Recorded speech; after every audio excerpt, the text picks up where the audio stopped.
Good evening. My name is Joy Fulkerson, and I serve as president of the League of Women Voters of Northeast Tennessee. On behalf of our officers, our board of directors, and our nearly 75 members, it is my pleasure to bring you greetings this evening. I want to say a special thanks to the city of Jonesborough, the town of Jonesborough, and the Herald and Tribune for allowing us to partner with you for tonight's candidate forum. Tonight's forum is an opportunity for our voters to learn more about the candidates prior to making their decision for who to vote for in the November 3rd election. This is one of the ways in which we provide a service to our communities. So on behalf of our league, thank you to Lisa Whaley at the Herald and Tribune, to Mayor Chuck Vest, and to all those who've made tonight possible. Thank you. I look forward to a rich conversation with our candidates.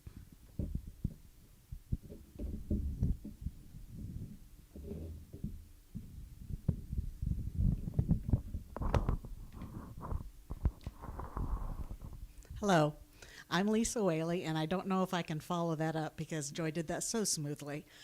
But I just want to tell everybody how pleased we are to be partnering with the League of Women Voters to present this forum.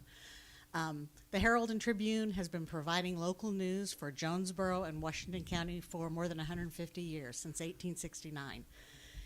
And if you've ever read our editorial page, you know that we really believe strongly that the best kind of voter is an informed voter.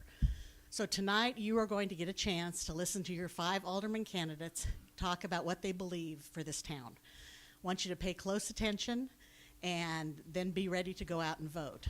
And to kind of give you a feel for what it is to be an alderman and why that is such an important role for a small town, I'd like to introduce you to Mayor Chuck Vest, he served as an alderman for more than 13 years and is now serves as mayor, and he's going to tell you a little bit about the process.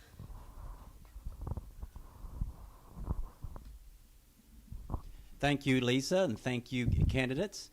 As Lisa said, I spent 13 years, and a lot of times I envy aldermen because, as I tell people, you guys get the vote. And one thing here in the town of Jonesborough, very little gets done without the support of at least two or three aldermen. So the position's very important. It's more of a public servant position than probably what people realize. It's important for aldermen to oversee the finances of our town, but also making sure we're providing the services that our town desires. Some people might say you have conservative views and you have liberal views. On our board as mayor and alderman, it really doesn't matter. It's more about public service. So I appreciate you 5 candidates. This is probably the best group that we've ever had run, I think, for aldermen in Jonesborough. All 5 gentlemen are highly qualified, and we've got 2 successful aldermen on our board now running for re-election.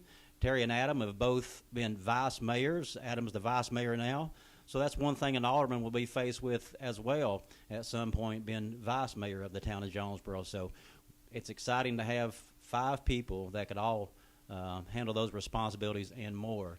So I appreciate your dedication to the town of Jonesborough. Be willing to serve your fellow residents. And again, as I say, it's a servant position, and I hope we always remember that. And good luck tonight.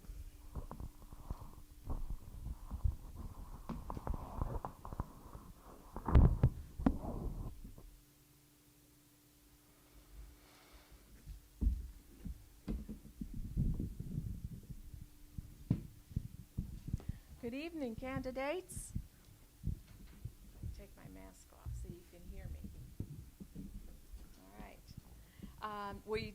We too appreciate your willingness to participate in our forum for candidates running for the positions on the Jonesborough Board of Mayor and Aldermen. I'm Rebecca Keeler, and I'm a member of the League of Women Voters of Northeast Tennessee. Judge John Keener and I, John Keener is associate editor of the Herald and Tribune, and I will be your moderators this evening. When the time comes, we will alternate posing questions to you. So the forum will proceed as follows. Candidates have drawn a number to determine their order of seating, the order of the opening statements, and the order of responses to the first question. After responses to the first question, the first speaker will rotate with each round of questions. Closing statements will be presented in the reverse order from opening statements. Each candidate will be allowed a 2-minute opening statement and a 2-minute closing statement. After opening statements, the candidates will be asked a series of questions. These questions were developed by a panel from the Herald and Tribune and the League of Women Voters, who drew on suggestions from their readers and membership. The questions primarily focus on the candidates' long-term vision and strategic paths forward for the town of Jonesborough. Each candidate will be given 1.5 minutes for his response to a question. The timekeeper will signal when 30 seconds of the allotted time remains by raising a yellow card. And, hello. Oh. And when the time has ended, by raising a red card. Candidates will be required to stop at that time. All candidates have the opportunity to respond to each question. Candidates should focus on responding to issues raised by the questions and to limit their responses to the time allotted. Okay. Candidates, this is a forum where we want to provide voters your views on the issues presented. There will be no cross-questioning or additional responses as in a debate. It is not a debate. Candidates are expected to be respectful to each other. All candidates and the moderators will wear masks except when speaking during the broadcast portions of this forum. All others in the boardroom are required to wear masks at all times. If you see someone waving a card with a mask picture on it, then make sure your mask is on. Similarly, if you see someone waving a sign that has a microphone picture on it, that's a reminder to you that you may not be close enough to your mic to be heard by your audience. Now for our opening statements. We ask that each candidate introduce yourself at the beginning of your opening statement. So we'll start with Mr. Schmidt.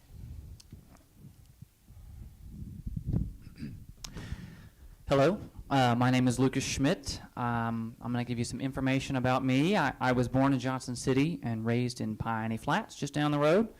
I came to Jonesborough as a volunteer in high school for the Jonesborough Repertory Theater. I was a drummer for them. And I worked up through the years as a teacher, actor, designer, director, and now I'm their house manager. I went to Milligan College and graduated with a degree in piano performance. And at home, I run a voice and piano studio, and I'm also a certified personal trainer with the National Academy of Sports Medicine. I've worked and volunteered in Jonesborough for about 15 years now, and I'm running for alderman because Jonesborough is my home. And I believe in protecting your home. It's a very personal thing for me, and so that's why I'm running. Just a few things I'm running on. They're pretty basic. I'd like to protect Jonesborough financially by following a tight budget and keeping taxes low. I want to protect our community by supporting all of our first responders and especially our police. I aim to protect the quality of life and small business here in town by working towards new events and initiatives at getting folks back downtown and in the surrounding areas so they're inclined to shop and spend money locally. And I want to protect the welcoming spirit of our town by conducting myself in a nonpartisan and transparent and outgoing way. I believe the reason I'm running is I believe I'm a different set of eyes for a different set of circumstances. Everyone up here is qualified to do this job. I think that's the main reason I'm running, is I believe I can offer a different set of eyes. So working in the theater has given me a different communication style. I've had to work with some colorful personalities. So I'm hoping that my communication will make me well equipped for public service. Thank you. Mr. Dixon? evening to everybody, and good evening to the League of Women Voters, Herald and Tribune. Thank you so very much for putting this event together, and to my good friends and they say competitors, but good friends. Again, good evening to all of you. And so my name is Adam Dixon, and I do currently serve on the board of Mayor and Alderman for the town of Jonesborough. As the mayor said, I currently serve as vice mayor. Very happy to serve in this capacity because I do thoroughly enjoy public service. I enjoy dealing with the issues that come before this board to make our community stronger and more vibrant. Since we've been on the board, and I guess I should say I did have one stint as alderman from 2012 until 2016, and then ran for re-election in 2016, lost by 26 votes. Was appointed by then Mayor Kelly Wolf to serve the remainder of an unexpired term, and so I'm here and I wish to serve again in this capacity. Very happy to say that throughout that 6-year stint, we've seen fiscal responsibility in the town upheld in terms of sales tax growth. We've also not seen an increase in our property tax. We've also seen a heavy investment in quality of life issues, and so most importantly, our public safety. We have to have, again, a vibrant and strong public safety department in order to make sure that our community is safe. So we're very happy to see that here in the town of Jonesborough. We want to continue that, and that's the reason that I'm running. I'm asking for your vote. Thank you. Mr. Graham. Good evening, everybody. I want to thank the Herald and Tribune for inviting us here tonight, and I want to thank the League of Women Voters. I appreciate that. I also want to go down to Terry and Adam. You know, guys, I really appreciate your servanthood, and, you know, Terry, you got 20 years in this thing, and that's pretty impressive. Lucas, I thank you very much. It's always great to see a young man want to get into government and to help the folks. And Jason, I appreciate what you do. He's with EMS, and it's kind of a special part in my heart because my father-in-law was the original founding director of EMS. My vision for this town is pure and simple. I think this town has got this town is special, and I look at it as being very special. We got a lot of things coming up. We got a school that we got to look at doing, and we got a water and sewer department that we got to look at growing. And I think we can do that. And how we're going to do that is we're going to help our retail sales. We're going to help the growth of the town. And what we want to do is we want to focus on the possibilities of going forward as a group. We also want to be able to maintain the quality of life for our citizens. Those things are very, very important for us, and I believe that I can help do that. I believe that I can help on the financial side. I got a financial background as far as running my own business. I understand how the bonds work. I understand how the capital market works, and I think it'd be a positive thing for the town, and I look forward to being able to help everybody going forward. The one thing that I do know, that I moved here 2 years ago, and I've never in my life come to a place that I thought was so special as the town of Jonesborough, and we want to work hard to keep it going forward and being a special place. I want to thank you, and I do ask you for your vote. Thank you. Thank you. Mr. Greenlee. As everybody said up here, we want to thank let's try it again. Let me thank the League of Women Voters. We appreciate y'all putting this on, Herald Tribune. I've made some new friends. Second time I've actually got to meet Lucas. First time I've met Mr. Graham here. I've known everybody else up here as long as they've been here or as long as we've been alive. My name is Jason Greenlee. I may have said that. I was pretty much born and raised here.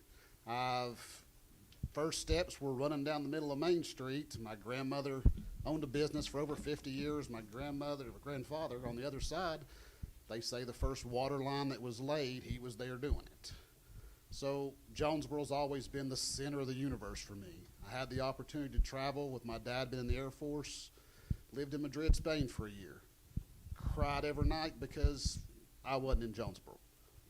So I've taught my children that if you love something, you got to participate in it, you got to help it grow, you got to be part of it.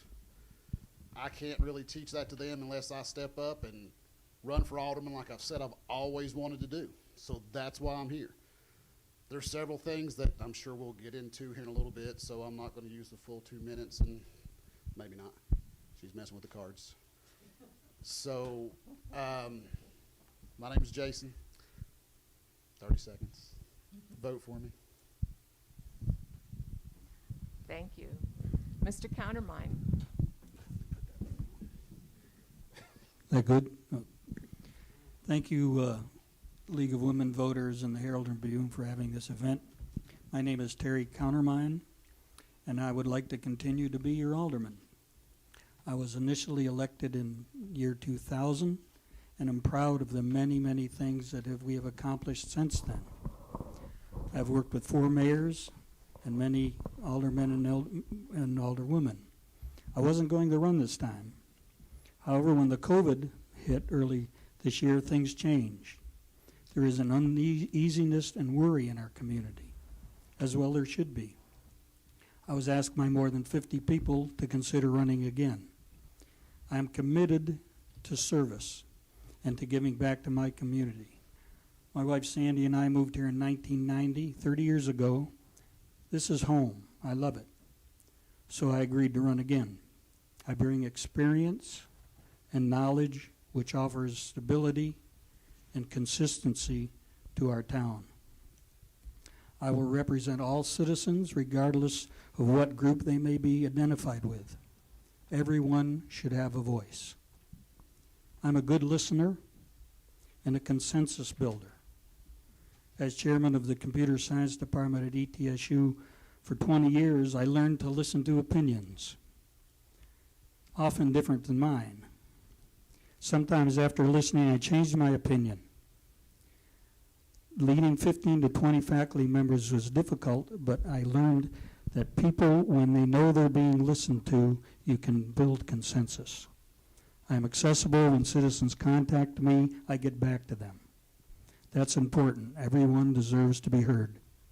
If re-elected, I give you my word that I will continue to work hard to keep Jonesborough, the small town, a great place to live. I'd appreciate your vote. Thank you. Thank you, candidates. We'll now transition to questions.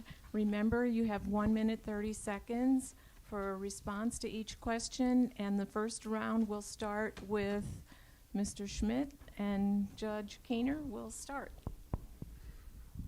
I will not repeat the question unless you want me to. If we will go down the line and each of you respond. If you need the question repeated, I'll be glad to do so. Lucas, the first question is, what suggestions do you have to ensure that everyone in town feels included and represented? I would say, as an alderman, I would make it one of my primary responsibilities to be proactive in reaching out to the citizens. The town does a great job with the publicity department on Facebook of announcing general comings and goings of the town already. I would like to actually be a step further in accessibility personally as an alderman. So one small thing I could do would be I have an email account that I would set up specifically so a citizen can feel they can communicate directly with one of their town leaders. I would also be interested in maybe forming a committee or a group that their sole initiative would be to go out maybe a week or two before the next alderman meeting and kind of knock on doors or send emails. Of course, it's COVID, so door knocking may not be the best, but e-blasting, kind of notifying everybody, hey, here's the things on the agenda. We post the agenda already. The town does that. But sometimes folks want to be reached out to, and sometimes citizens aren't as well inclined to get online or check their computers. And I'd like to figure out ways to directly reach them and say, hey, we're over here. Here's what we're doing. We're doing this in your town. So thank you.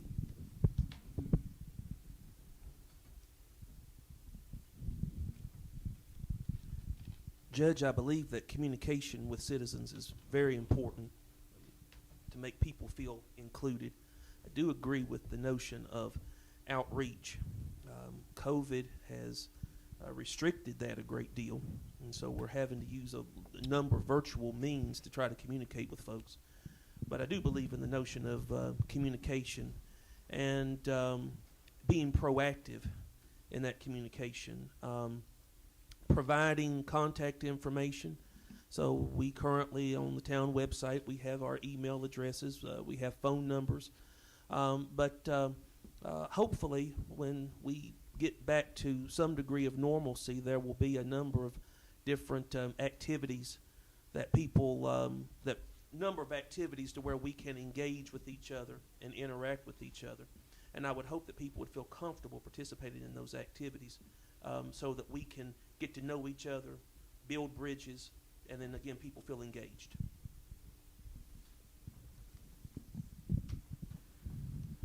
That's a great question, and I've thought a lot about that because we as people of Jonesborough, the citizens in Jonesborough, we all have a vested interest in the growth of the town.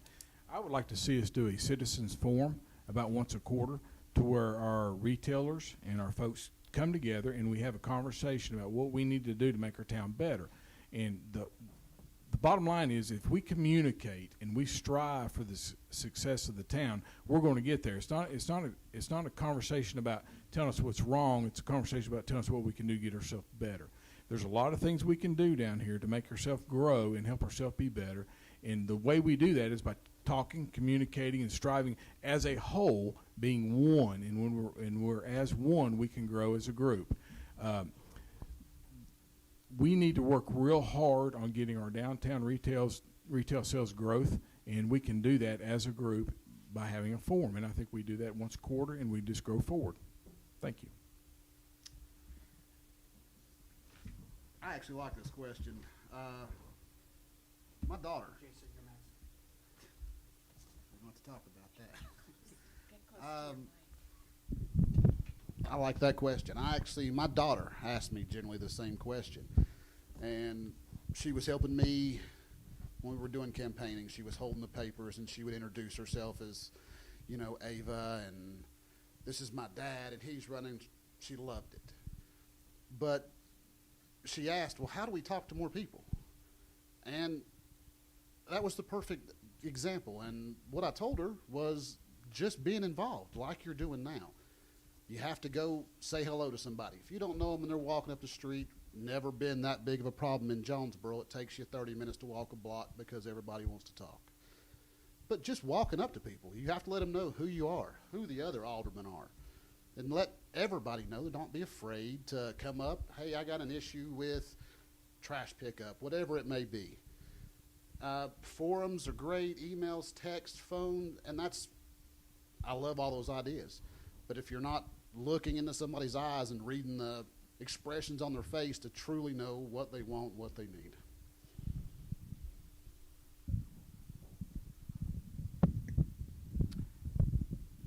I think that getting to know people and them knowing you, you've got to build trust. What I've learned is that people will contact you, call you, email you if they know you, and that means getting out in the community, spending time at functions, whether it's the theater or church or the McKinney Center, the senior center. You have to go where people are and meet them and talk to them, and go to the downtown businesses. I try to go to the businesses, not so much now because of COVID, after different events and ask them how the events helped them or didn't help them. But I think the big thing is to build trust so that people will talk to you and ask you questions and make suggestions on how we can do things better. And so you got to be, as I said in my opening statement, you've got to be a good listener. So I think it's important when you meet somebody and reach out to them and learn their name and they you, then you listen to them. And then we can communicate better, you build a trust, and we can help each other out. And this is such a good town. I think we do a fairly good job of that now, but we can always do better. Thank you, candidates. We'll start question 2 with Mr. Dixon. And our question is, what vision of the Jonesborough community do you have for 10 years from now? And what strategies do you think would contribute to making your vision a reality? One of the things I'm most proud of when I think about the town of Jonesborough is the notion of what I like to call interracial cooperation. A lot of folks don't realize that the first newspaper that was written to promote abolition was written here in Jonesborough. The same night that Martin Luther King was assassinated, Ernest McKinney was elected to the Board of Mayor and Alderman. I think that is two healthy points.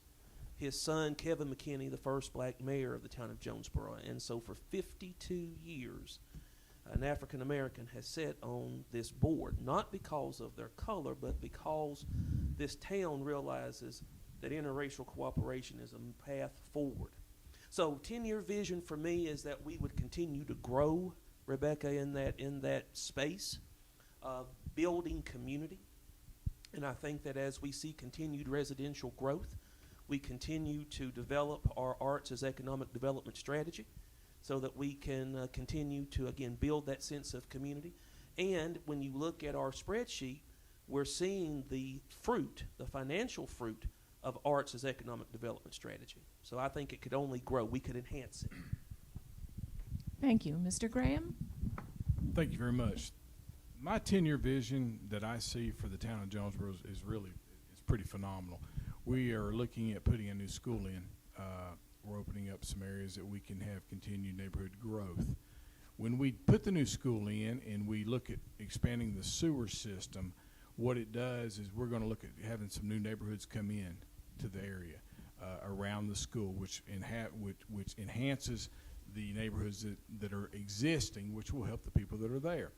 I do believe that as we continue to go forward as a town, looking at our growth and our financial structures with the sewer system and with the schools, what we're going to see is we're going to take Jonesborough from a place to go to a destination.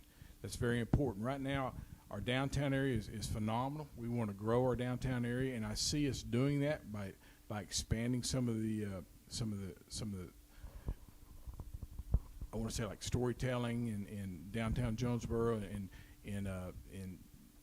those type of things. I think we can grow that, and when we do that, I see the town growing and creating a fantastic quality of life for everybody that is here. We just need to stay focused on where we're going, but the school and the water and sewer treatment plant is going to be very big for our town and the growth of it. Thank you. Thank you. Mr. Greenlee?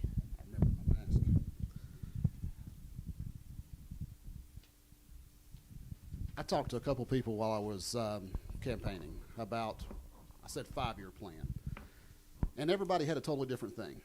There were some people who wanted to make sure in the next 5 years that we redid all the roads, or we got the school built, or there was a sewer issue.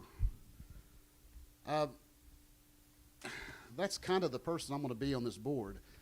You know, I can have my personal thoughts of what I want in them to do the next 10 years, and I will work towards that, but I'm going to work more for what the people want me to work for. You know, I may want the school built now, but, you know, the whole sewer system may go out, and that's just more important at the moment. So we've got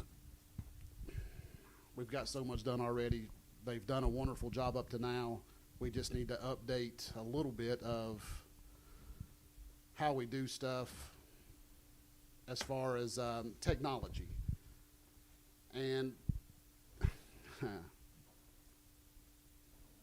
we'll get it done. Thank you. Mr. Countermine? I think 10 years from now, I hope that we continue to be as successful as we have been in the last 10 years and the last 5 years. The things, it really amazes me, and it amazes, I think, a lot of people in town how well things are going. We've got to make sure we keep the infrastructure and all of the essential services that we have good, concentrate on that. We've got more people moving to town than ever before. I see us growing, but we need to have a controlled growth. We need to be able to provide the services to people that move here so that we keep the positive attitude that we have. We're going to need a new water tank up by the school because even now the pressure up there isn't great.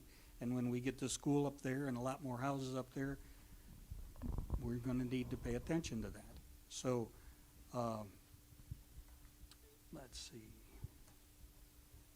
I think recreation. Continue what we do both with the Senior Citizen Center and the McKinney Center. When we get the new school, we're going to have new ball fields up there. We're talking about improving the ball fields that we have now. I think we could get to a point where we could bring in tournaments, and which would bring people into town and help people in town. And the arts, I think we're going to have a big change once the Jackson Theater is done, and we just got to do that. Thank you. Mr. Schmidt. 10 years from now, I guess I would hope to see the same spirit that I see now in downtown. I think it's a lovely spirit. More often than not, somebody waves at you, even if they don't know you, when you're walking or driving down the street. It's like become a reflex. This is the reflex, when everybody walks by you, and I like that. I'd like to see a thriving school system, well-developed neighborhoods. You can see there's all kinds of up and comings. I agree that with Mr. Graham, he talked about expanding the water. I think that's a great project. I think we need to move forward with that. That provides new revenue for the town and expansion possibilities. I'd also like to see a less reliance in the future. I think it's going to help us on prison labor. The prisoners are a wonderful resource for our town, but COVID has shown us that we've been hamstrung on many of our grant-related projects because of that reliance. It is a wonderful resource. I meet them because they work with us at the theater a lot, and I really appreciate them, but they can't come work for us.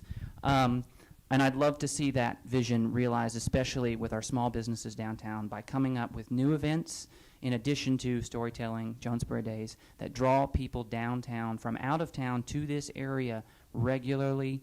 And I'd also like to see, hopefully that would help keep our local businesses stable. We have some stable businesses, but we have a lot of turnaround too, and I think if we can really encourage folks to come here safely and participate in our town with new events and festivals, that would really create some stability for the future. Thank you. Bill, this question begins with you. Several of you have mentioned an aversion to raising taxes. What is your plan to raise revenue if you feel taxes are off the table? I would prefer not to raise taxes. I think our tax rate is good. What we need to do is expand our revenue. That can be done twofold.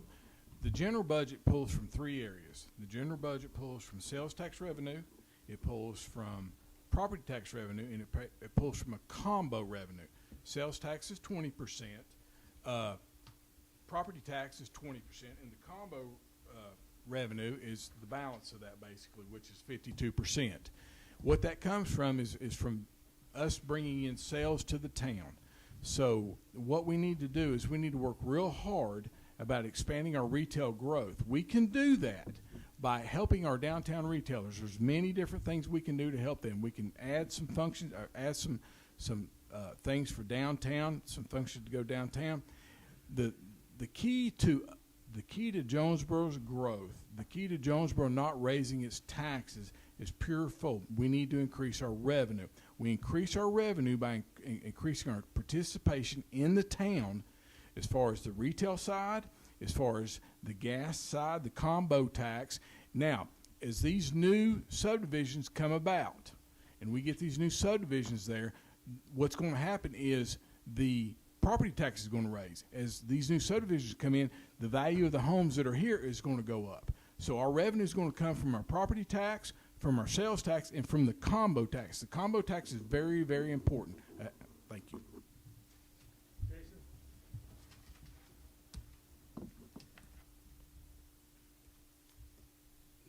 I'm not a big component of raising taxes, no. I'm not a big component of raising taxes. But I do think it's fairly easy to not have to raise taxes if we start allowing some businesses to come in, especially on the highway that are, larger restaurants or something like that, not really downtown that we're going to put a I-store, but along the highway where that revenue will come in and allow us to keep the taxes down, but keep the downtown, the historic look like it's supposed to be, that we all want it to be. He touched on it pretty well, better than I could have, about the subdivisions. We're building houses right and left around here. We have a lot of people moving to Jonesboro. And property taxes are going way up with that, so that is bringing in more money without having to raise taxes. Now we do have to wait before those houses are built, before we're going to receive that money, but that's one way to do it without having to raise taxes right this second. Terry? I think, as Mayor Vest has said several times, we've been really fortunate. Even in the last 6 months, our sales tax revenues have gone up. I think a big part of that is, and Lucas referred to this, we need to encourage people to shop locally. And we need to encourage more business out on 11E. The biggest package stores, the Lowe's and Ingles and Food City, that's where we're getting a lot of our sales tax. And to promote the growth out there and to do it well helps the sales tax. And as Bill says, the combo tax. I think raising taxes, nobody wants to do that. I truly believed if you control your spending and keep your services where they need to be, people will come. We can also do a better job, I think, and although we do a great job, of bringing more tourists to town, getting people from out of town spending money in our town. So, and we can do that with more events. We can do that right now. We've been kind of handcuffed because of COVID and the ability to have more people come to town. But that's going to change. I mean, we're going to get through this. And we have a wonderful town that people want to visit, and people in all kinds of magazines encourage people to come here. So I think that we're in good shape. We've got to keep doing what we're doing. Lucas? I think everybody agrees up here. Nobody likes high taxes. I think raising taxes or high taxes erodes the relationship between government and the private citizen heavily, especially in commerce. I think the school project is going to bring in a lot of maybe unforeseen revenue. Schools attract families. Families settle. They buy homes. Then they pay property taxes that are already in place. That's not a raise of taxes. That's just someone else joining the fold. I think our sales tax is our biggest thing, and we've all the potential aldermen have discussed the possibilities of events and tourism. I think if we can aim and target specifically at months in the year where we don't normally have a lot of tourists, which is upcoming winter, people don't like to venture outside. I think if we can come up with ways for them to brave the weather even for an hour or 2 hours in their afternoon to get downtown, if we have something that is maybe winter weather related that gets them to come spending money, that would be a new source of revenue. I also like consistency in events. The Storytelling Festival is something people plan for years in advance. Just look at the hotels around here. So if we can come up with more events that draw a consistent, stable flow of people, I think that would be a really good source of revenue. I also think that we should look at money market instead of bond market for short-term loans and spending and projects. So thank you. Adam?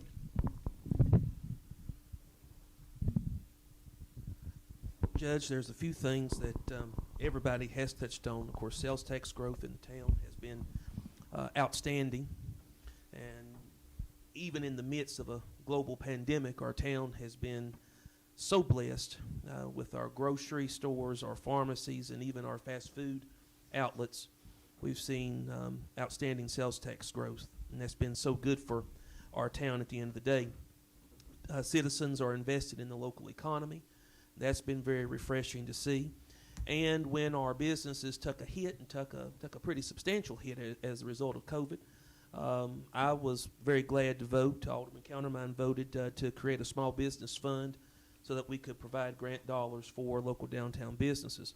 Residential development is exploding in the town of Jonesborough, and that's very exciting to see. So we see fees that come into the town, and so when we talk about water and sewer projects, we will be able to invest in those projects because of the residential development that will come. And then lastly, the tourist economy, which everybody has touched on. And we have to just be very careful and very mindful about the product that we have here in Jonesborough. And we've had outstanding individuals like Bill Kennedy, just one person who has particularly paid attention to preservation. And we just got to make sure that the projects that we want to do, that they're quality.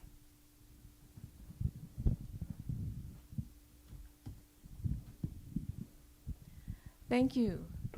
The next question has to do with transparency, and we'll start with Mr. Graham. The question is, Jason? Oh, I'm sorry, Mr. All Green. right, took my mask off. We're good. I couldn't tell.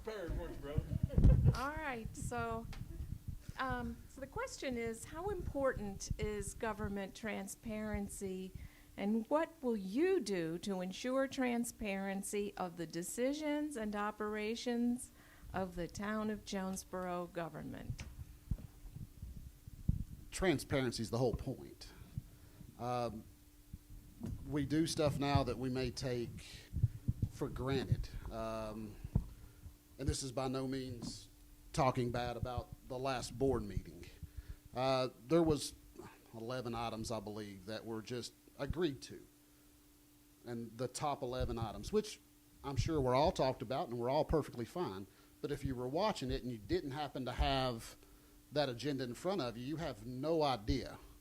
And not that it was a bad thing, but slowing down and just telling the people, you know, hey, we're getting ready to give this one person a raise because they've been here for a year and it's their turn.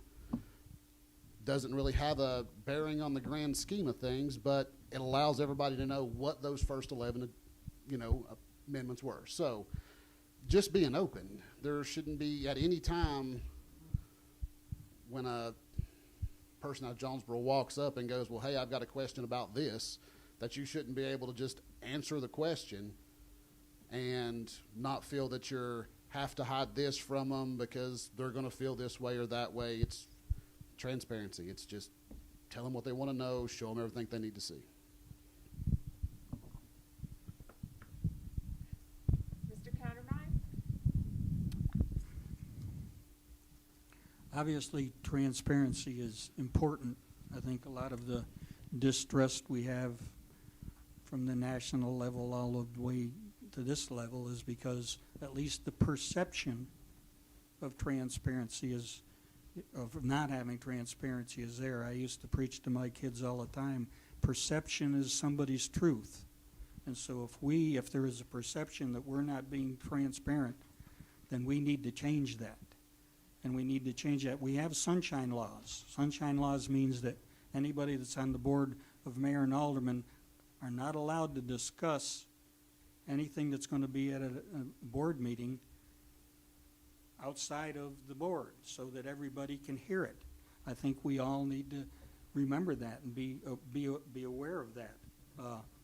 We need to encourage participation. I can't tell you how many people I've said, please come to the board of mayor and alderman meeting. Because if you come, you hear things. Now, it's been harder with COVID. It's been a challenge, and people really don't want to a lot of times watch it on live stream. But I think participation is making sure that there's not a perception that we're doing something wrong, and communicating that with the citizens is extremely important. I believe that transparency is the difference between government and tyranny.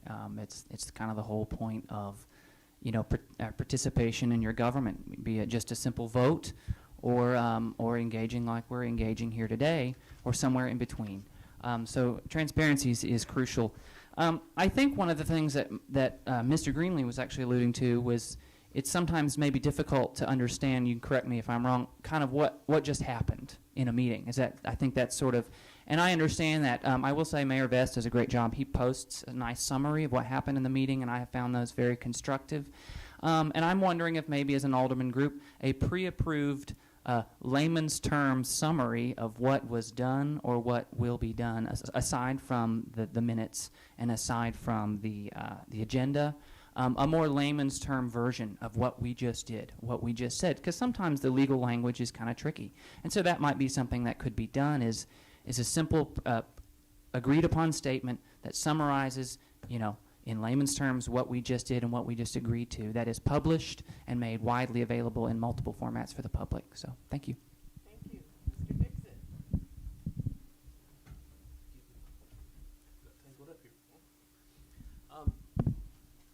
As everyone has said, the Sunshine Law, very important. So We want to discuss business as elected officials in an open environment. I would encourage citizens, if there was a question on their mind regarding a particular issue, we have an outstanding town staff. We have a town administrator, we have an operations director, a town recorder. Not to deflect the attention from the elected officials. You certainly should contact us. But if you want an objective, honest, upfront opinion or approach to an issue, you can contact our town administrator, Glenn Rosenoff, and you'll get the unvarnished truth regarding the particular issue. Again, that's not to suggest that elected officials are going to sugarcoat things, but town staff certainly has the qualifications and the knowledge to give, again, a good overview of whatever the issue is and the approach behind it. And so I would encourage folks, in terms of transparency, interact with town staff and, again, get a good idea of what's going on in the town. Mr. Graham?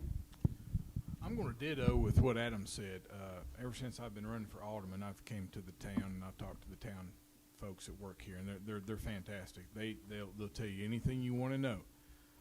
I will say Mary Chuck has been real good about answering any questions that you have. And if you have any questions, you can ask Mayor Chuck. The one thing I would like to see us do going forward, I would like to see us have a citizens forum. And it's not a complaint session. It's called a transparency session because people have questions. They want to know things. If we do that, like I said, on a quarter where we sit down and we just talk about what's going on to keep everybody informed, then we're not guessing or questioning things that are happening. But I will go back to what Adam said. I've been up here a bunch. I've talked to Abby, and she's definitely she's pretty sharp. She's the money lady. Glenn's good. Craig's good. Everybody in the town are real good about answering questions. The town doesn't hide anything from anybody if you ask a question. That I can say. I've dealt with cities before, and I've dealt with, and now dealing with Jonesborough. Jonesborough is completely open to answer any questions any citizens have, and I feel very thankful to be here, and that's why I think Jonesborough is a really special place to be. Thank you. Terry, this next question begins with you. What is your community involvement as a volunteer or otherwise, and how does it assist you or will it assist you in your service as an alderman? Well, as I said in my opening statement, I'm a big believer in service. I sometimes blame that on my grandmother. She used to say, if you're not part of the solution, you're part of the problem. And as a alderman, I'm on the planning commission. I'm on the board of directors of the Heritage Alliance and the Repertory Theater. I'm on the flag committee and the tree and townscape committee. So I have plenty to do, and I believe in service. And very frankly, that's helps to answer some of the other questions. I talk to a lot of people because I have and I make the time to do as good a job. One thing that if I commit to doing something, I'm going to do it. And I think that service, I often say this too, we have the best set of volunteers. I've lived in 4 different towns or cities, and never have I seen the volunteerism that we see here in Jonesborough. And we couldn't do 80% of what we do without them. And I think it's important that we, as a alderman or alderwoman, participate and agree to be on boards and agree to serve, because that's important. That's what we're about here in Jonesborough. Lucas? I think volunteerism shows because it, by definition, you're receiving no monetary gain from the service, which shows a genuine desire to do well for others or something. My primary volunteer time in Jonesborough has been through the Jonesborough Repertory Theater. I am an employee there now, but my job does not encompass the other volunteer. Performing, for example, is not a job at JRT. So if you perform for JRT, you're volunteering your time. As house manager, I also supervise our volunteers in some aspects of the theater. And I've just seen how fulfilling it is to, for example, we sing for the lighting of the Christmas tree, or we'll sing if asked for, sometime we sang for the McKinney Center. And I think working as a volunteer and also working with volunteers has helped me to learn the best way to communicate with people whose salary you don't control. Getting people to feel included, not because they have to, or not because you hold something over them, but because they want to be there. It's a very different communication that you have to have. You have to be careful because you have to be able to communicate, I need you to do this, but thank you at the same time, because they are, in fact, a volunteer. And being on both the giving and receiving end of that exchange, I think, will help me in communicating with citizens who may want to get involved in the town, but also understanding that I have to give up my time. Thank you. Adam? Judge, for the past 2 decades, my career has been in the area of service, and so particularly volunteer service. I have directed volunteers. I have worked in the nonprofit sector, so I know a little something about the notion of volunteerism and the importance thereof. About a week after I was elected alderman in 2012, I was founder of the Jonesborough Community Chest, which our focus is on volunteerism. We actually managed the Governor's Volunteer Star Awards here in Jonesborough for about a good 5 or 6 years, and now we're coordinating with the United Way of the East Tennessee Highlands. We now focus on service learning as well. I currently co-chair the Washington County Community Fund, and so we are looking at ways that we can provide life literacy skills to folks in our community. And then I also sit on the McKinney Center committee. And so volunteerism is very important to me, and that has shaped my views in terms of how do we build the quality of life in this community? How do we keep community? So important that we got to keep the concept of community in this town. And so so my volunteerism has really shaped me in that way. Bill? Thank you, Judge. I'm a firm believer in you get to give and you give to get. I have coached high school football at Daniel Boone High School as an assistant coach for 12 years, working with the youth. Thank you. I've served on the Appalachian Fair Board. I've served on it for about 37 years now. I'm a past board member of the Johnson City Senior Board. I served on the Johnson City Boys and Girls Club Board. I've served on our church board for 14 years on the financial side. I believe that it is our responsibility as human beings, as citizens, to give back. We need to try to give back more than we get. And as long as we do that, our community will be successful. I get great joy in helping the youth of our community. I get great joy in helping our seniors of our community. It does my heart good. So I think the whole part of going forward is being able to give back, because when you give back, it's almost selfish. When you give back, you get a feeling of self-satisfaction because you get to see smiles on people's face. And when you do that, you're doing something good, and you do it with an act of servanthood. And when you do that, you're doing what's supposed to be done. I thank you for that opportunity, and I will always try to go forward doing that. And I instill that into my kids too. Thank you. Jason? Community involvement's kind of what I was born to do. It's what I've done pretty much my whole adult life as my career. Let's try it again. Community involvement's kind of what I was born to do. I've been with EMS for over 20 years. I've volunteered with the Sheriff's Department. I've coached down at Persimmon Ridge through all of my kids being down there. Being involved in the community is just part of who I am, especially in Jonesborough. I'm lucky enough that I'm even stationed in Jonesborough here at the fire hall. So me being out in uniform and actually getting to see all the people that I normally get to see, then they'll stop and ask questions, and I'm just like, I can't do that while I'm in uniform. But this community has been the biggest part of my life as far as dedicating time to it, or getting paid from EMS, but still dedicating time at EMS doing it.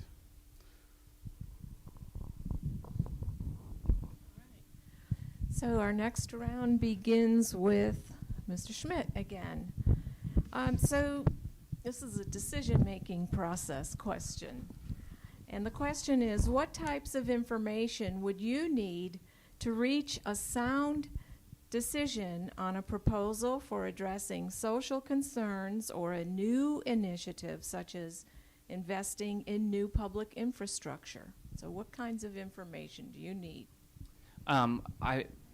There's a great saying when I read it, I thought, oh, that's so great. It's the enemy of a good plan is the dream of a perfect plan. And so what that would mean is, and what I mean by that is, seek the information that's available. So if it's an infrastructure plan, we talk to developers. I would very much want multiple opinions from multiple sources of folks. So if it's road work, we talk to the engineers who are responsible for designing that, the architects, for example, the Jackson Theater. Before decisions are made, I know what I don't know, and I will never pretend to know more than I do. I don't think that's responsible, and I don't think that's transparent either. There's nothing wrong with saying, I don't know, let me get back to you. So I think the primary way to do that is simply consult those whom I believe or know are experts in the respected field. I think that's just good general business and leadership. Knowing what you don't know and asking who does, and asking more than one person who does. So that's how I would intend to conduct myself as an alderman in the decision-making process. Thank you. Thank you. Mr. Dixon?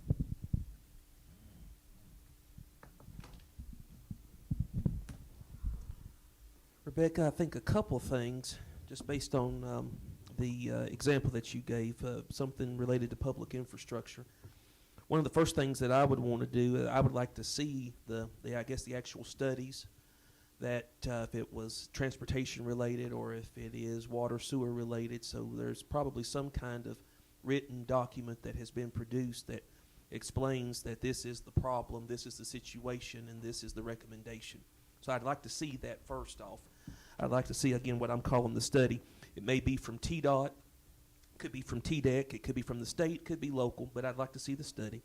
I'd like to get an overview from the staff, and so we do have an appropriate staff member that would cover that particular area, and let's hear what's on their mind. More than likely, they've already seen the study, and they're either going to stand by the recommendation or they're going to reject the recommendation.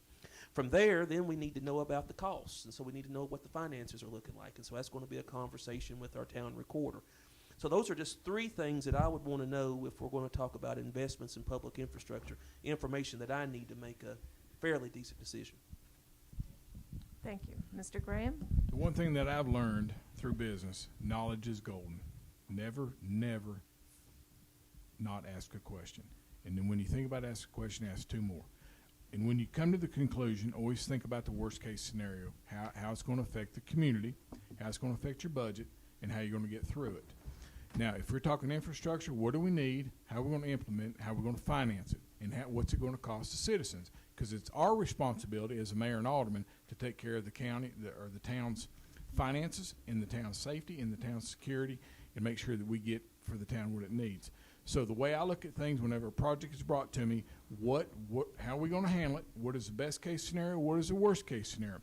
We're sitting with some projects right now that need to be finished. And what we need to do is we need to figure out how we're going to finish them, because those projects were brought on board with prisoner labor to finish them up. Now we don't have that prisoner labor, so we got to figure out how we're going to finish it. So we got to always understand what our worst case scenario is when we go do something, so we can handle it. And if we fall short of the worst case scenario, going to the best case scenario, the town will succeed in doing that. So we got to stay focused on the point of what we're trying to do. Thank you. Thank you. Mr. Greenlee? Getting this at the end. To make sure I had the question correct. I'm happy to repeat it. If you wouldn't mind, please. Sure. What types of information would you need to reach a sound decision on a proposal for addressing social concerns or new initiatives such as investing in new public infrastructure? I was pretty sure. You've got to have developers. Knowledge, you can't have too much of it. You know, getting a couple of different quotes on it. You know, you're going to have to talk to, and I say this because it's what I believe, the town employees. If you're doing new roads, for example, you know, we can pay a company to come in and do those roads. But who's going to maintain them is the people who work in this town already. So we need to talk to them to see if it's going to cost more 5 years down the road versus not cost that much. You got to have your accounts in order. We have a wonderful accountant here who keeps track of all that stuff. And then the board members and the community is one of the big things that, you know, you have a lot of smart people on this board who know a whole lot more smart people, so just use the people around you the best you can. Thank you. Mr. Countermine.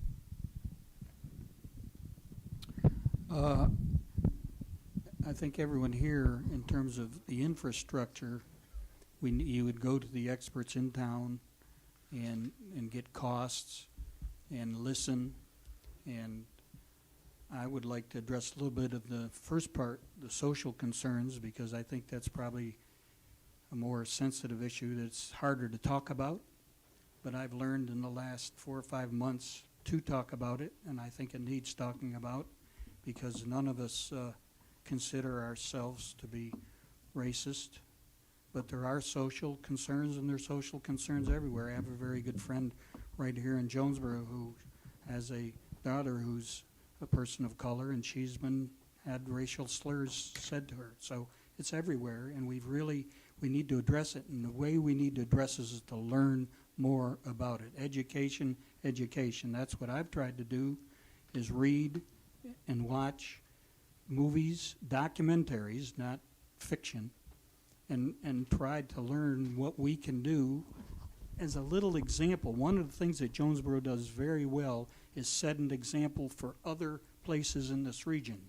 We've done it for the theater, we've done it for the senior center with the McKinney Center, the Chucky Depot, and I think we really should look at this and get the information we need to address it.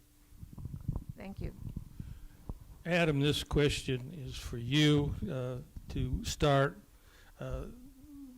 There has been references to this, but this is a very specific issue, I think, in the community now. How do you plan to replace prison labor that has been unavailable and thus may be stalling some of your community projects? Your Honor, that is a totally unprecedented situation for the town of Jonesborough. You know, we have been so fortunate to have a resource to do many of the projects that we have accomplished.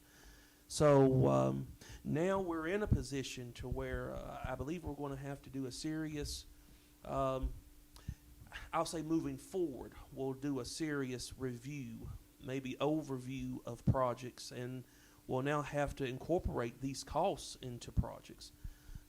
I'd venture to say that moving forward, the board will have to seriously look at reaching out to various other sources to try to fill the gap, whether it be the Jackson Theater, whether it be Lincoln Park, or etc. One other asset that we have had at the town is that we've had great town employees. And so town employees have filled that gap with some of our projects. But again, we know that there is a limit there. So we're going to have to do a serious overview, and we're going to have to look at trying to find that labor for these projects, to complete these projects. Bill, your thoughts? Thanks, sir. This is a good question. This has actually been a very big concern of mine, and I've talked to town administration about it. And what they're doing is they're getting their general contractor to go ahead and start working up some estimates to complete these projects. Now, there's a couple ways we can handle this, because we're not going to get the prison labor back anytime soon. We're just not going to do it. The town runs on 3 budgets. You got the sanitation budget, you got the general fund, and you got the water department budget. The water department actually runs with a surplus. You can't intertwine the budgets. If you borrow money from the water department, you have to pay it back before the year is out, the physical year. The general fund always runs for about 3 or 4 months a year short on cash. So they have to go borrow money, then they got to pay it back. So it's kind of perpetual motion. I got a plan that we can take and do a leaseback program to the water department, to the general fund, to help on the cash flow side. The water department has freed up about $750,000 a year in debt payments. All right, so that's going to free up $750,000 a year back into the water department for the next couple of years. We need that money to do some one-time capital expenditures in the water department, but it can also help offset what we need to do on the general fund if we do the lease program. I'm willing to talk to anybody about that, but I believe that program will work to help offset the problem, because we're not going to get the prison labor back anytime soon. We got buildings sitting around here that are open that need to be finished and completed. Thank you. Jason?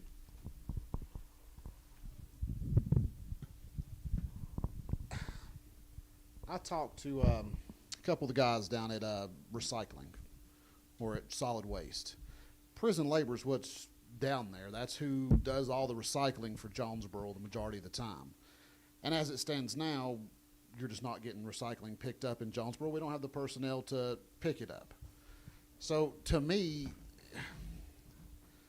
you know, we may have to put a project on hold, even if we have to hire personnel to get back to the basic services that, you know, our citizens expect and want, you know, like recycling.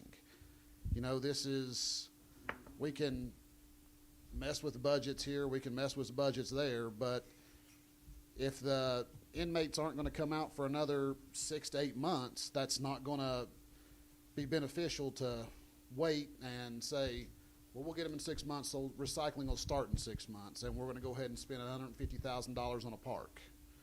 At some point, you just have to stop and do what the basic necessities of the town needs. Terry? Patience, patience, patience. I think that we should appreciate more than we ever have the inmate labor, because we look around and almost every project we have done has included it. Whether we do a lease or a borrow, we have to pay the money back. So I think we really need to look at the projects, and we started this at the last Board of Mayor and Alderman meeting in setting priorities. There were 8 projects that needed to be finished, and we chose the top 5 and are going to try to fund them and get them done. You never know what other costs come in, and until we do, and until we know when that labor is coming back, I think we've got to step back a little bit, and unless we get grants, we're going to maybe have to wait on some projects that we wanted to get done, because what we don't want to do is raise taxes or go farther into debt. Lucas? I have noticed, as house manager JRT, I have to make sure the theater is clean and ready for audiences. But their nickname is the Lady Street Fighters, and they are the female inmates that come and assist in this. And they are some of the kindest, hardest working people I've ever met. And I always love it on a Friday afternoon when I show up to the building to clean, and it's already done like magic. So the COVID has really highlighted that what I took for granted as an employee in that labor. I think being conservative with the number of projects we try to juggle is an obvious and easy choice. I also think when we apply for grants, maybe figure out, okay, is this grant going to also cover the now extra cost of private contractors? And again, I keep saying this, but securing extra revenue and expansion is the best way. If that means for the time being we stall 2 projects, preferably actually not the safety projects like Shell Road, that one I hope will go forward. But stalling a few to secure our finances until more revenue comes in, I really think we can overcome this hamstring of our labor force that we've had. Grants have a deadline, and so we got to get them completed before they call on that deadline. So I think securing private contractors and being more conservative with the number of projects is a simple way to handle that. Thank you.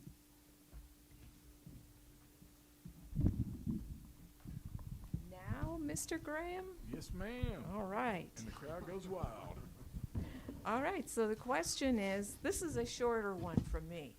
So what do you think should be the economic priorities for the town to focus its planning efforts post-COVID-19? That's a loaded question. I think we need to get back to some stability. I struggle saying that there. And what I do believe is we need to have a plan put in place to bring back some normalcy to the town. We're all very concerned about the COVID-19 deal we're going through. And what it does, it makes us all reluctant to do anything we do. What we need to do is focus on going forward and how we're going to handle that, because if we don't do that, we're going to be walking backwards instead of forwards. It's very important to me that everybody in this town feels comfortable about what they're doing. So we need to follow the science, as they say. We need to be smart about what we do, but we also need to understand how we're going to grow the town and maintain it from a financial side and a secure side. That can be done by just using, to be honest with you, just a whole lot of common sense. Social distancing is very important, and I'm the first one to hate them, but I wear them. Masks are very important, and as long as we do that and we respect each other and we get out and we intertwine and we help our retailers and we help each other, we're going to be fine. We will get through this, and we will get through this on the positive side, not on the negative side. And that's where I see a lot of positive things happening, is we're working hard to get that way. And when we do that, our town will always be a special place. Thank you.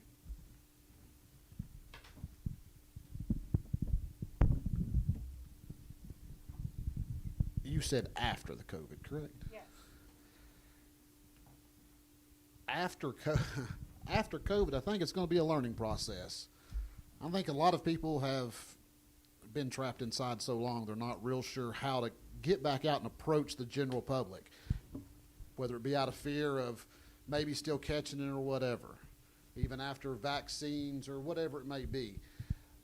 The economical way to economics in it is support and love for your brothers and sisters of the city and the county and the state. You know, you have to understand where they're coming from. Help them if they're having problems with something, even if you're going to get groceries for them or whatever it may be. We just got to get people back out, let them know it's safe, and show them that it's safe without trying to push people and scare them even more. And it's a learning process. I believe that COVID has stunted maybe the growth a little bit, and we're going to have to relearn how to become a community. Thank you.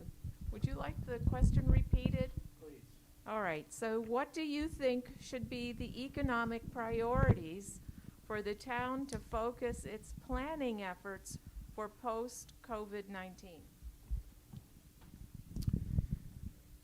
Well, I think there's going to be a new normal, and then nobody really knows what that's going to be. I think one of the things that I'd like to see us do is some of the things we've been doing during COVID, which is shopping local, trying to spend more money because we realize that the town needs it, not going to Amazon.com so much, and paying attention and helping.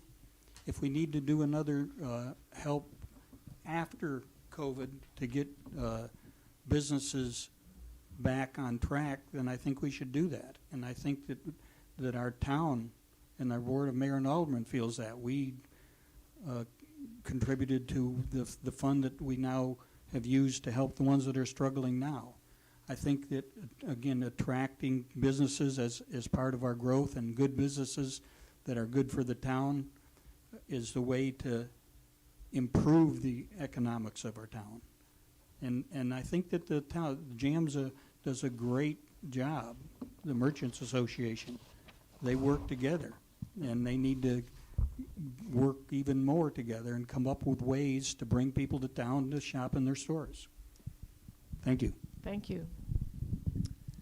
To answer that, I think the term I would use would be adaptive tourism or adaptive commerce. And so that simply means we might tailor the way we handle some of our large-scale events. I'd rather not see them go away. I mean, if you mention Jonesborough to a lot of people, they think, oh, storytelling. Oh, great. Well, it was virtual this year, and that's great for them. But we all know that's a town event. That's everybody's involved. I think to help tourism, what we could do is structure our events in a new way, perhaps with lengthening the amount of days they happen, and so people know that they can trickle in, or even trying to regulate or control the number of participants at any given time.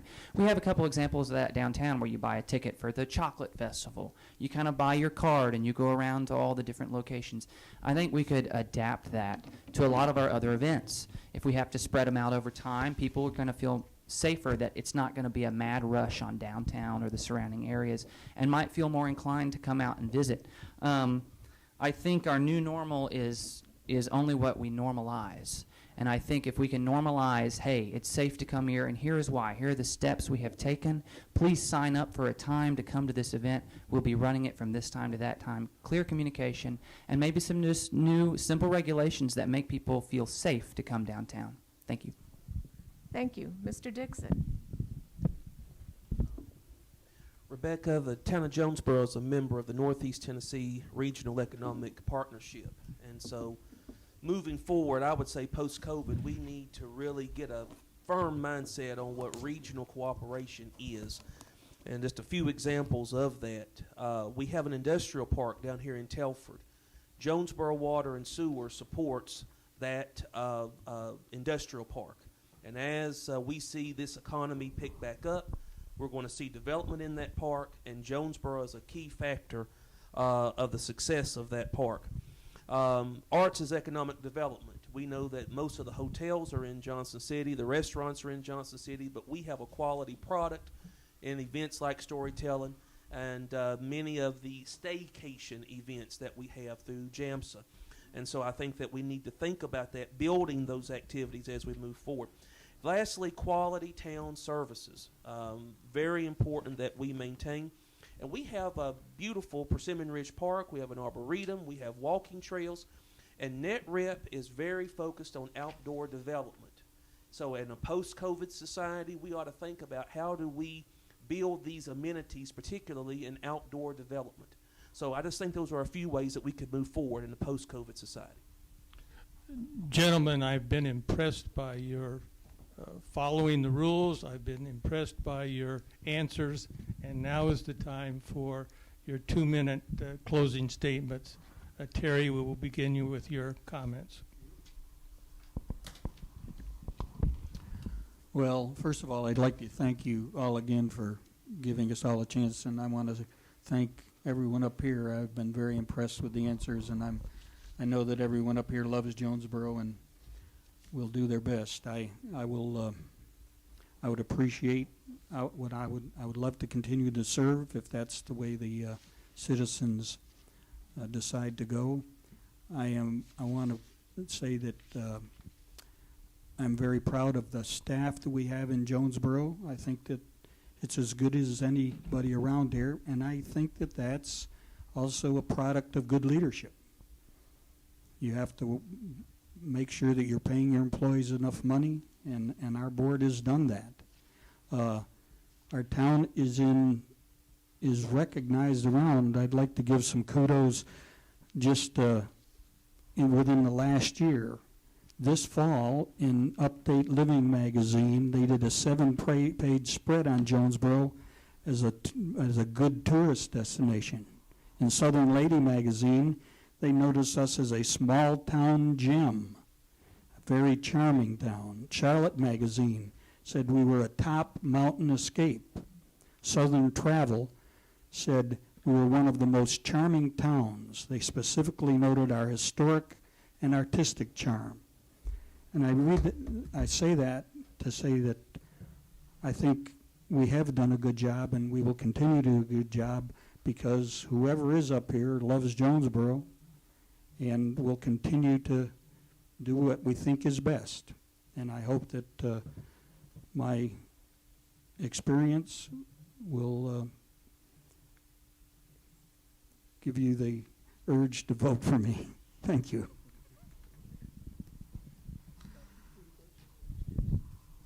Jason, you're next here. Confused me there. Well, I was a little confused too. So. Yeah. what he said, wasn't it? Yeah. Okay. Yeah, your turn. 2 minutes to tell you everything I love about Jonesborough and convince you to vote for me. Not going to happen. But I'll give you a couple cliff notes. Been here all my life. 20 years of service with EMS, volunteered with the fire department, with the police department. And first job was in Jonesborough. And that's all fine and good. That's wonderful for me. But that doesn't help you if I get elected. So what's going to help you is the fact that you're the one that's going to be up here. I may be sitting in the chair, but if you come to me and say, here's my issue, I may not totally believe in it. I may not totally like it. But that doesn't matter. You're the one who needs it. You're the group that wants it. So I'm going to be the voice that's going to stand up here and fight for it. It's what I've always thought of. I say politician with quotes should be is not somebody up here spouting off their own agenda or trying to get their goals through versus doing what the people who elected them, what they want. So that's my goal if I get elected, is just to be a voice for the people and allow y'all to have a big, loud voice, obnoxious if necessary. I'm capable. I love this town. It's all I've really wanted to do was run for alderman for a very long time. So please, I'll look into a little camera for the first time. Vote for me. Bill? Thank you, sir. What a great town. This place is fantastic. I got here 2 years ago, came down here kicking and screaming. You couldn't drag me out here kicking and screaming. I love this town. It's fantastic. The people are great. We got some really good things coming up. We got a school we got to build. We got a water and sewer plant that we're going to expand. We got subdivisions being built. And all that's going to take money. And we got to be smart how we're going to handle it. Jonesboro's gone from an A+ bond rating to a AA bond rating. That's worth about a 1/4 point on the bonds. That's big. If we can grow our water and sewer department, it's going to increase our revenue. I also got a plan where we can pull some revenue from the water and sewer over to the general to help our quality of life on the general side. I think that's great. I got a plan in my mind that I've talked to the town administrators about on our public safety, going from a 12-year program to a 5-year program on them to help them. I would like to see us put a bonus program in for our team members in Jonesborough. There's a lot of really good things going on down here. I think we can grow this town in a positive way. There's things we can do for our retailers downtown to blow it out of the park. And all it's going to take is a little bit of effort and a little bit of ingenuity and a little bit of creativity. How we're going to get that is from the citizens of Jonesborough. When we ask them to come in and help us, we're going to be able to help them. And that's what's going to be really cool about it. As we do that and we take care of the things that we got on the backside as far as the theater and the areas we need to cover that are unfinished projects, which we can do, we're going to be on the way. What we want to do from this point forward is we don't want to be Jonesborough a place to go. Jonesborough needs to be a destination. Would not everybody want to hear their wife say to their husband, what do you want to do tonight? And he goes, let's go to Jonesborough, or vice versa, because that's what we want. Let's go to Jonesborough and enjoy it, because everybody needs to come here, because this is the place to be. I thank you all, and I thank this committee for having us. Good night, and God bless Jonesborough. Adam? Judge, Rebecca, thank you all so much for this opportunity. Really enjoy speaking to the people, and again, enjoy meeting, interacting with these gentlemen this evening. Jonesborough is in good shape, and we're very blessed and grateful for the condition of the town of Jonesborough at this current time. I think that we've had good leadership, and we want to continue with good leadership, and that's the reason that I know I am running for re-election. I think a lot about Jason's grandfather, Mr. Alfred Greenlee. I remember one time being on Depot Street, and some of the residents may not remember Mr. Greenlee, but he was a staple here in town. And I remember one time being on Depot Street, and Mr. Greenlee shows up, and he called everybody little brother, and he started talking. And I remember he and my father had a poem that they liked to recite. And I said, Mr. Greenlee, tell me about that poem. I said, and so he reminded me, let me live in my house by the side of the road and be a friend to fellow men. So I say to the town residents this evening, if you voted for Dixon, I thank you so much. If you haven't yet voted, I appreciate your vote. If you didn't vote for Dixon, I hope that we can continue to work together to build this community, because this is a beautiful place and we want to keep that spirit of community. Let me live in my house by the side of the road and be a friend to fellow man. Lucas? I've had a lovely time this evening answering questions, and so I want to thank the submitters of the questions. My understanding is that it was some viewers or customers of Herald and Tribune. I want to thank Mayor Vest and the town of Jonesborough, the Herald and Tribune, and the League of Women Voters, and our moderators for hosting and allowing us to speak our mind for the town. I'm confident that any person running here has the town's best interests at heart. So ultimately, I think our differences are just a matter of approach, maybe what we would do first. But I think the intentions are all there. So I feel honored to be mentioned in the same sentence in your lovely newspaper as any of these gentlemen here, let alone being participating in a election with them. If you vote for me, you get free ice cream.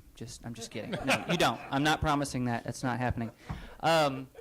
The seats of the alderman seats here in town, they don't belong to the alderman. They are loaned to the alderman by the citizens of the town to be occupied for a term. And I think everybody up here understands that. We understand that a seat up here doesn't mean, well, we're voting and we're in charge now. No, I think it means thank you for your trust in us, and we hope to honor it. So if the citizens feel I am worthy to occupy a seat for a term, I would be honored to have their vote, and I would do my best to serve your best interests. Thank you. In conclusion, thank you, Mayor Chuck Vest. We appreciate your appearance here this evening. Candidates, Terry Countermine, Adam Dixon, Jason Greenlee, Bill Graham, Lucas Smith, thank you for being and participating in this Jonesborough Candidates Forum.